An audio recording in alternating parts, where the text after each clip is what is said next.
बिहार के एक छोटे से गांव धनपुर में रहने वाला अमन अपने पिता के साथ खेतों में हाथ बटाता था। उसका परिवार खेती बाड़ी से गुजारा करता था। घर मिट्टी का था, छत से बारिश टपकती थी और एक टूटी सी स्टडी टेबल पर वह अपने सपनों की नींव रख रहा था। अमन का सपना था डॉक्टर बनना, लेकिन हालात उसकी सोच पर भारी पड़ते थे। गांव में न तो सही कोचिंग थी, न इंटरनेट और न ही किताबों की भरमार, लेकिन एक चीज जो उसमें थी वो थी जिद और सोच। एक दिन गांव में डॉक्टर नहीं होने की वजह से एक छोटा बच्चा समय पर इलाज न मिलने से चल बसा। अमन ने उस दिन फैसला किया, अब मैं ही बनूंगा इस गांव का पहला डॉक्टर। नीट का नाम उसने पहली बार उस दिन सही मायनों में सुना। उसे पता चला कि डॉक्टर बनने के लिए ये परीक्षा पास करनी होती है। कठिन है लेकिन नामुमकिन नहीं। गांव वालों ने हंसी उड़ाई, किसान का बेटा डॉक्टर बनेगा। उसके पिता ने भी कहा, अमन बेटा जमीन संभाल ले, सपना देखना ठीक है लेकिन पेट भी पालना है। अमन भी डगमगाया, किताबें कहाँ से लाए, कोचिंग कैसे करेगा, इंटरनेट भी नहीं है।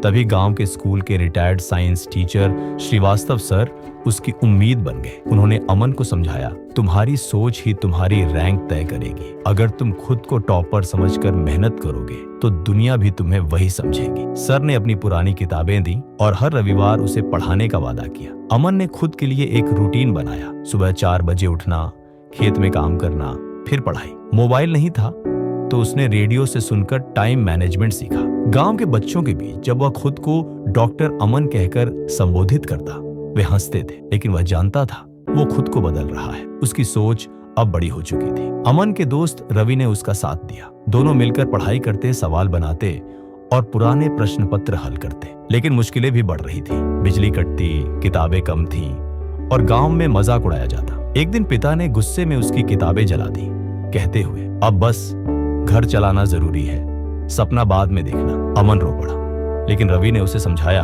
ये आग ही तुम्हारी रैंक का ईंधन बनेगी। नीट के सिर्फ 2 महीने बचे थे। घर की हालत खराब, पैसे खत्म और सर की तबीयत भी बिगड़ गई। अमन ने ठान लिया, अब जो भी हो मैं पीछे नहीं हटूंगा। उसने पास के शहर में जाकर सरकारी लाइब्रेरी में पढ़ाई शुरू की। रोज 10 किलोमीटर साइकिल चलाकर। नीट का दिन आया। सेंटर शहर में था। अमन ने 3 दिन पहले निकलकर शहर में एक धर्मशाला में रातें बिताई। परीक्षा में हर सवाल के पीछे उसकी मेहनत थी। जब पेपर खत्म हुआ, वो बाहर निकलते हुए बस यही सोच रहा था, जो होगा देखा जाएगा। मैंने खुद को बदल लिया है, अब दुनिया भी बदलेगी। रिजल्ट आया। अमन को ऑल इंडिया रैंक 782 मिली। पूरा गांव हैरान था। जहां लोग हंसते थे वहीं अब तालियां गूंज रही थी। उसके पिता की आंखों में आंसू थे। बेटा, तूने सच में सोच बदल दी और अपनी किस्मत भी। अमन अब एक सरकारी मेडिकल कॉलेज में पढ़ता है। छुट्टियों में गांव लौटकर वह बच्चों को पढ़ाता है, नीट की तैयारी कराता है और यही कहता है, रैंक किताबों से नहीं, सोच से निकलती है। अगर तुम खुद को लायक मान लो तो तुम्हारी मेहनत भी लायक बन जाती है। तुम्हारी सोच ही तुम्हारी रैंक तय करती। सपने हर कोई देखता है, लेकिन उन्हें पूरा वही करता है जो खुद को उस काबिल मानता है। अगर ये कहानी आपके दिल को छू गई हो, अगर इससे आपको थोड़ी भी प्रेरणा मिली हो, तो इसे लाइक जरूर करें और ऐसी ही जिंदगी बदलने वाली कहानियों के लिए इंस्पायरित YT चैनल को सब्सक्राइब करना ना भूलें, क्योंकि आपकी एक क्लिक हमें और भी बेहतर करने की ताकत देती है। धन्यवाद। मिलते हैं अगली प्रेरणादायक कहानी में।